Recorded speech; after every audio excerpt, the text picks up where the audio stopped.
tout le monde, j'espère que vous allez bien. Alors aujourd'hui je vous retrouve pour une nouvelle vidéo make-up et on va parler de la dernière palette de chez Urban Decay qui est la Naked Heat. Donc c'est la petite dernière de toute la collection des Naked, donc il me semble que c'est la 5e. Et cette fois-ci Urban Decay nous a envoyé vers des teintes très chaudes. Du coup je l'ai acheté aujourd'hui puisque je viens de l'avoir dans mon Sephora.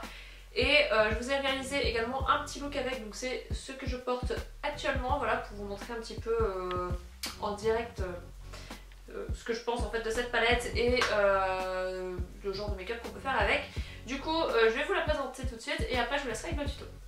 Donc pour cette palette nous avons 12 teintes absolument inédites, voilà, du moins c'est ce qui se dit. Et c'est vrai, je n'ai pas vu ces couleurs là dans d'autres palettes de chez Urban Decay.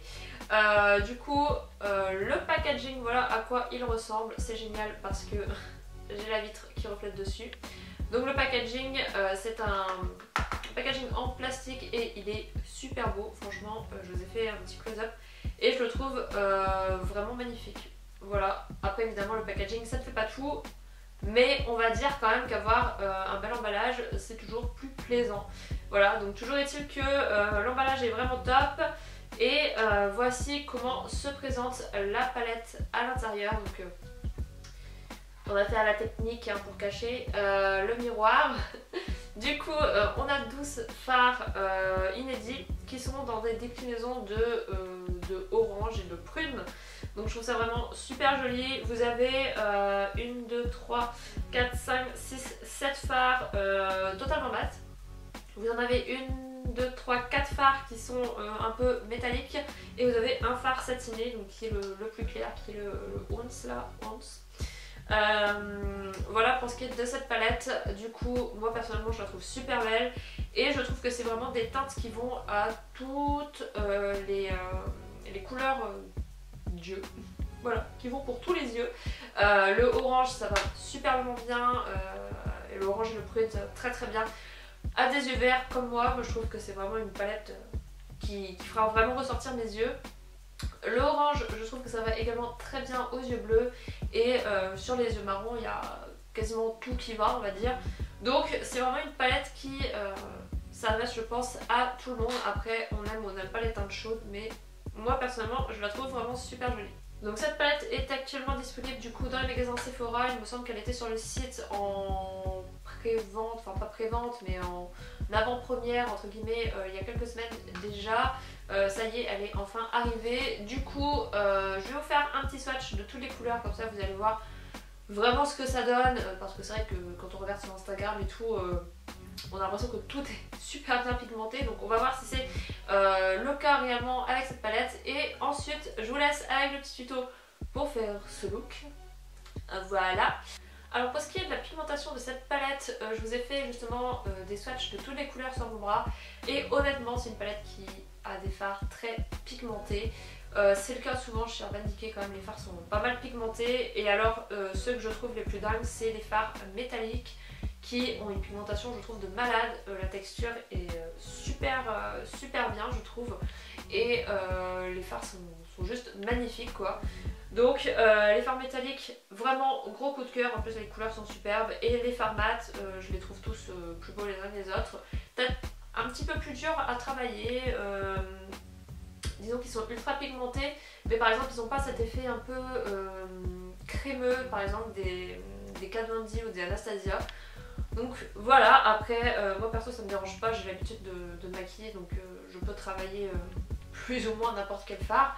Mais voilà, quand même à savoir. Et elle n'est absolument pas poudreuse, légèrement, mais alors très légèrement sur les métalliques, mais sinon il n'y a quasiment aucune chute. Donc voilà, c'est plutôt un très bon point pour cette palette. Du coup, je vous laisse tout de suite avec le tuto du maquillage pour vous montrer un petit peu comment travailler les fards avec les couleurs que j'ai bien aimées.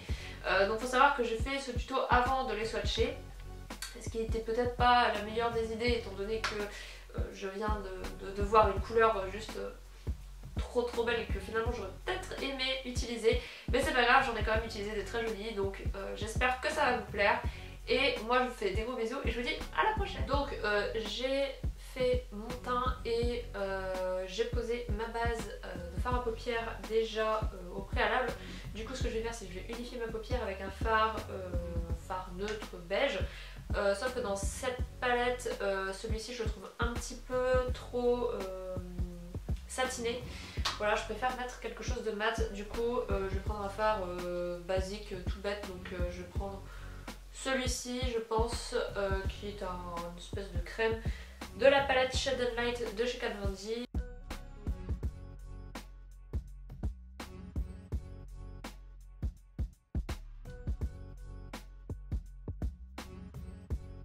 Ensuite, on va passer du coup pour de bon à la Naked Hit.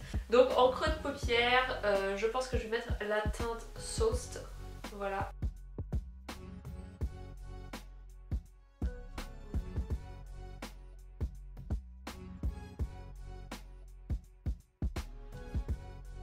Bon, désolé, changement de batterie, comme par hasard, je n'en avais plus. Sur la paupière mobile, j'ai bien envie de tester un fard un peu irisé, puisqu'il y en a vraiment des super jolis. Donc j'hésite entre le Lumber, ils sont des noms mais tellement spéciaux sans déconner. Je pense que c'est Lumber, celui-ci, ou le Scorched, putain, je sais pas où est-ce qu'ils ont trouvé ces noms. Je vais utiliser le pinceau qui était fourni avec. Voilà, il y a un côté un peu plat, du coup je vais prendre le Lumber.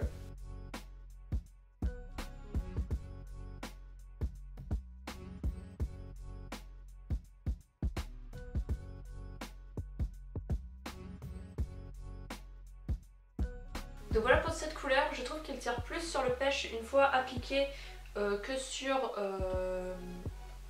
voilà, sur le fard en lui-même, mais je trouve que c'est une couleur assez sympa. Je m'attendais peut-être à être un petit peu plus pigmentée que ça, ou du moins avoir plus les irisés, mais voilà, c'est pas mal. Je trouve que la couleur est quand même très jolie, donc on a quand même des jolis petits reflets un petit peu dorés dans cette teinte, mais je vais du coup quand même utiliser le Scorched, voilà, qui est super beau, qui est dans le même style mais en plus foncé. Du coup je vais le mettre un petit peu plus au niveau du coin externe de l'œil, et je vais peut-être prendre le côté un peu plus boule du pinceau.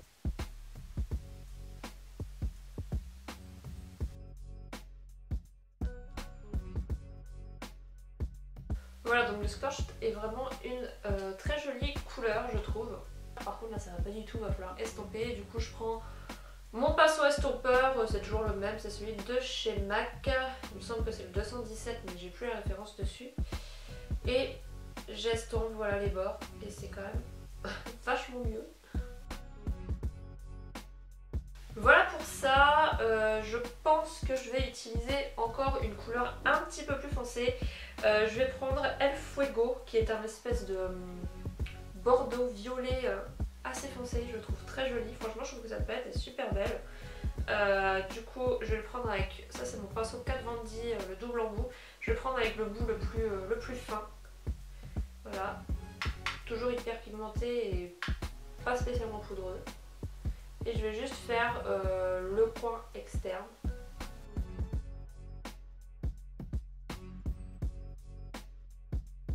Et je repasse un petit coup d'estompeur, histoire de bien fondre tout ça, hein, que ça ne fasse pas une démarcation absolument dégueulasse.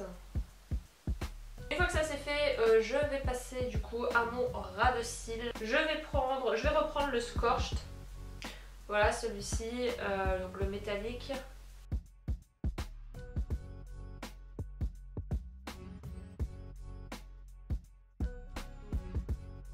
Ensuite, je reprends mon pinceau estompeur. Ou alors, je vais peut-être prendre celui-là plutôt, l'autre côté du pinceau Kat Von D.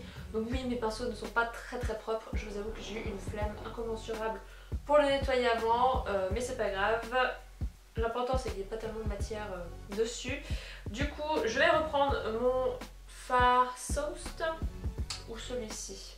Non, je vais prendre le plus clair. Je vais prendre le Chaser et je vais venir juste dégrader un petit peu pour flouter mon ras de cils, histoire que ça ne soit pas trop marqué en fait, que ça fasse un côté un peu plus fondu. Moi personnellement je préfère. Je reprends mon petit pinceau, alors je fais peut-être pas les choses dans l'ordre, hein, mais c'est pas grave, je reprends El Fuego et je vais juste en mettre un tout petit peu, pareil, au niveau du ras de cils inférieur, juste sur l'extrémité, donc le côté externe. Pour faire une sorte de rappel en fait avec ce que j'ai fait au-dessus. Je vais prendre ensuite le fard le plus clair de la palette qui s'appelle Ounce. Je ne sais pas trop comment ça se prononce, je vous avoue que les noms sont assez compliqués. Donc voilà, qui est un espèce de beige qui m'a l'air assez satiné, on va dire, voilà, un petit peu satiné. Du coup, je reprends mon pinceau plat et je vais tout simplement, comment dire, finir le make-up et en mettre sous l'arcade sourcilière et flouter un petit peu les bords justement avec une teinte beaucoup plus claire. Ouais, donc c'est un fard qui est quand même satiné avec des petits reflets dorés. Donc ça reste, voilà, c'est beaucoup moins doré que mon highlighter par exemple, mais ça reste quand même un petit peu satiné. Voilà pour ça, et pour finir, pour mettre dans le coin interne de mon œil, je prends toujours le Ounce. Hop, avec un petit pinceau précision pareil. Et je mets ici pour illuminer mon coin interne. Voilà, ça finit vraiment un make-up je trouve.